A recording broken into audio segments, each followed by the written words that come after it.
Welcome at bank अड्डा YouTube channel. Bank अड्डा YouTube channel पर आपका हार्दिक स्वागत है। आज के इस टॉपिक में हम बहुत इंपॉर्टेंट टॉपिक डिस्कस करेंगे। एनपीएस में ब्याज दर क्या है।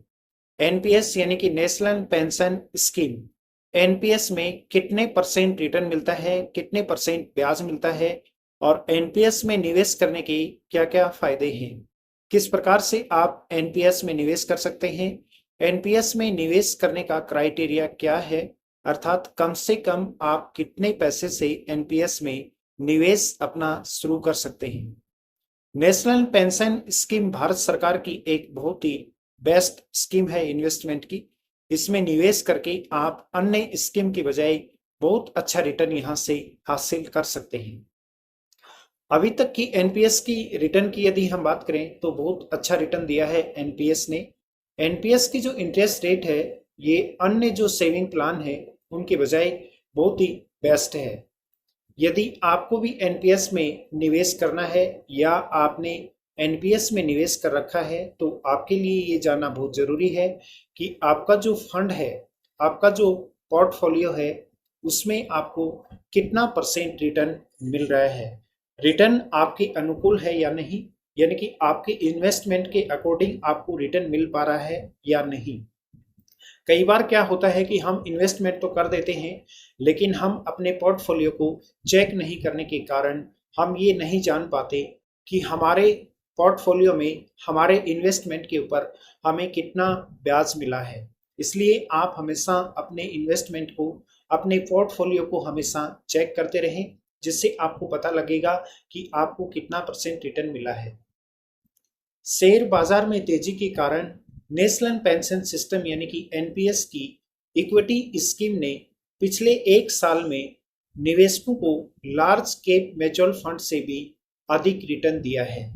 ये जो रिटर्न अभी तक का जो दिया है ये 30.2% का रिटर्न अभी तक का रिटर्न मिला है। लार्ज कैप म्यूचुअल फंड से भी बेस्ट रिटर्न मिला है। ये शानदार रिटर्न है। वहीं यदि 3 साल में एनपीएस की इक्विटी स्कीम ने सालाना जो एवरेज जो रिटर्न है वो दिया है 16.89% और अपनी शुरुआत में अब तक 13.34% सालाना से अधिक रिटर्न दिया है। जो लोग रिटायरमेंट के लिए निवेश करना चाहते हैं उनके लिए एनपीएस की इक्विटी स्कीम सबसे बेस्ट है। एनपीएस की इक्विटी स्कीम में आप निवेश करके बहुत अच्छा रिटर्न यहां से आप ले सकते हैं, बहुत अच्छा रिटर्न आपको मिलेगा। एनपीएस का कुल एयूएम, एयूएम का मतलब होता है प्रबंधनीय संपत्ति, सालाना आधार पर 29% से बढ़कर 11.26 लाख करोड़ रुपए हो गया है, क्योंकि एनपीएस में निवेश करने वाले लोगों की संख्या दिनों दिन बढ़ती जा रही है। एनपीएस में रेगुलर नए अकाउंट ओपन होते हैं और एनपीएस में लोग बढ़ चढ़कर निवेश करते हैं, क्योंकि एनपीएस में निवेश करना बहुत ही सुरक्षित है, अच्छा रिटर्न भी आपको मिलता है, उसके साथ में आपको टैक्स बेनिफिट भी मिलता है। हर एक बेनिफिट आपको एनपीएस में मिलते हैं। इसमें अटल पेंशन योजना में आया निवेश भी शामिल है। एनपीएस में कुल 7 फंड हाउस निवेशकों की निवेश राशि को इक्विटी, सरकारी बॉन्ड्स, कॉरपोरेट बॉन्ड्स और अल्टरनेटिव असेट में निवेश करते हैं। अर्थात जो लोग एनपीएस में अपना पैसा निवेश करते हैं उस पैसे को अलग अलग फंड्स हाउस अलग अलग जगह निवेश करते हैं। एक एग्जाम्पल से आप समझना, फॉर एग्जाम्पल मान लो 1 लाख लोगों ने एनपीएस में पैसा निवेश किया है।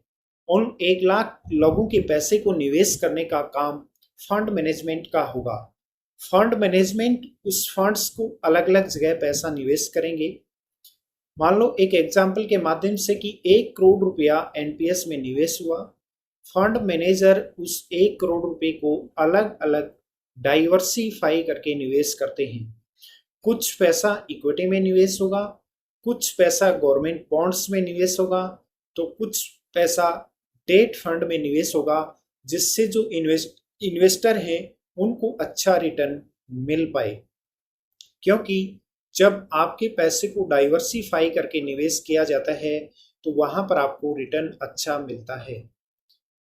एनपीएस में किसने कितना अभी निवेश किया है इसके ऊपर अगर हम बात करें तो एनपीएस में जो गवर्नमेंट सेंट्रल गवर्नमेंट के जो एम्प्लॉय हैं इनका निवेश है 3,10,960 करोड़ रुपए। स्टेट गवर्नमेंट के जो कर्मचारी हैं इनका निवेश है 5,25,241 रुपए। कॉरपोरेट जो कर्मचारी हैं अर्थात जो अलग अलग कंपनियों में जो काम करते हैं, अलग अलग कंपनियों में जॉब करते हैं, उनका कुल निवेश है 1,45,459 रुपए। आम जो लोग हैं, जो जर्नल जो लोग हैं, उनका निवेश है 71,129 करोड़ रुपए। अटल पेंशन योजना के माध्यम से एनपीएस में जो निवेश आया है वो है 31,976 रुपए। इस प्रकार से दिनों दिन एनपीएस में निवेश बढ़ता जा रहा है। एनपीएस में निवेश करना बहुत अच्छा है। आप भी एनपीएस में निवेश करके अच्छा रिटर्न ले सकते हैं। 2 लाख करोड़ का निवेश एनपीएस में इक्विटी में किया था और ये आगे भी बढ़ता जा रहा है। इस एक चार्ट के माध्यम से आप समझने की कोशिश करना कि किस प्रकार से एनपीएस में कितना रिटर्न दिया है। एनपीएस में इक्विटी की यदि हम बात करें, एनपीएस में इक्विटी जो स्कीम है उसकी यदि हम रिटर्न की बात करें तो एनपीएस में इक्विटी ने अभी रिटर्न दिया है 16.89%। उसी प्रकार से यदि अन्य की यदि बात करें तो 13.34% रिटर्न मिला है। कॉरपोरेट बॉन्ड्स की यदि हम बात करें, यदि आपका पैसा एनपीएस में है और उसमें आपने कॉरपोरेट बॉन्ड्स में निवेश किया है तो रिटर्न हुआ है 7.87%। एक साल का रिटर्न, उसके साथ में 9.06% 3 साल का रिटर्न मिला है। जीसेक में आपने निवेश किया है तो रिटर्न मिला है आपको 4.30% और इससे ज़्यादा समय के लिए आपने निवेश किया है तो आपको रिटर्न मिलेगा 8.56%। ये एवरेज रिटर्न है, ईयरली के हिसाब से ये मिला हुआ रिटर्न है कि कितना रिटर्न आपको यहाँ पर मिला है इसके द्वारा। 11.34% रिटर्न मिला है कुल इन योजनाओं के द्वारा। एक साल के दौरान में जो रिटर्न मिला है ये 11.43% रिटर्न मिला है एक साल में केंद्र सरकार की गवर्नमेंट स्कीम में। 5 साल में एनपीएस का जो कॉर्पोरस है, एनपीएस की जो राशि है ये भी बढ़ती गई है और ये दिनों दिन बढ़ती जा रही है और एनपीएस में निवेश करने वाले लोगों की संख्या भी रेगुलर बढ़ती जा रही है। एनपीएस में आपको टैक्स बेनिफिट भी मिलता है, आप टैक्स की बचत भी ले सकते हैं, टैक्स में छूट भी आपको मिलती है और उसके साथ में आपको फ्यूचर में पेंशन के रूप में भी आपको पैसा एनपीएस के द्वारा मिलता है। इसलिए एनपीएस में निवेश करना बहुत ही फायदे का सौदा है।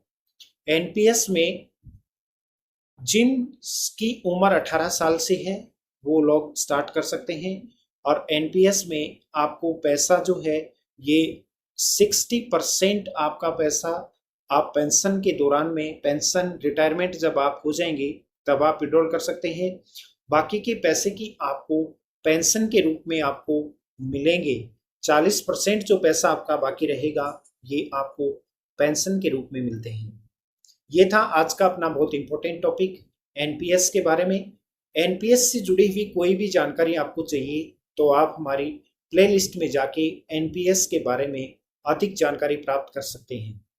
कंप्लीट एक मैंने प्लेलिस्ट बना रखी है जहां पर आपको एनपीएस से रिलेटेड बहुत सारे वीडियोस मिलेंगे, बहुत सारे टॉपिक मिलेंगे। उसके साथ में आप मुझे बैंकिंग, इन्वेस्टमेंट, फाइनेंस से जुड़ी हुई किसी भी जानकारी के लिए आप हमसे संपर्क कर सकते हैं। Investment, term insurance, personal loan, आपकी बाइक, कार, एक्टिवा का आपको इंश्योरेंस करवाना हो, किसी भी बैंक में आपको सेविंग अकाउंट ओपन करवाना हो, एलआईसी करवानी हो, आपकी कार का इंश्योरेंस करवाना हो, किसी भी बैंक का क्रेडिट कार्ड आप हमसे ले सकते हैं। म्यूचुअल फंड, एसआईपी के लिए भी आप हमसे संपर्क कर सकते हैं। हमारे दूसरे यूट्यूब चैनल भी हैं, ज्ञान का अड्डा और हेल्थ अड्डा। इनको भी आप सब्सक्राइब कर सकते हैं। ज्ञान का अड्डा पर आपको देश दुनिया से जुड़ी हुई महत्वपूर्ण जानकारियां मिलेंगी। हेल्थ अड्डा यूट्यूब चैनल पर आपको स्वास्थ्य से जुड़ी हुई जानकारियां मिलेंगी। इसके साथ में आप मुझे फेसबुक, इंस्टाग्राम, ट्विटर और टेलीग्राम पर भी ज्वाइन कर सकते हैं, जहां पर आपको ऐसी ही महत्वपूर्ण जानकारियां नियमित मिलती रहती हैं। जय हिंद, जय भारत।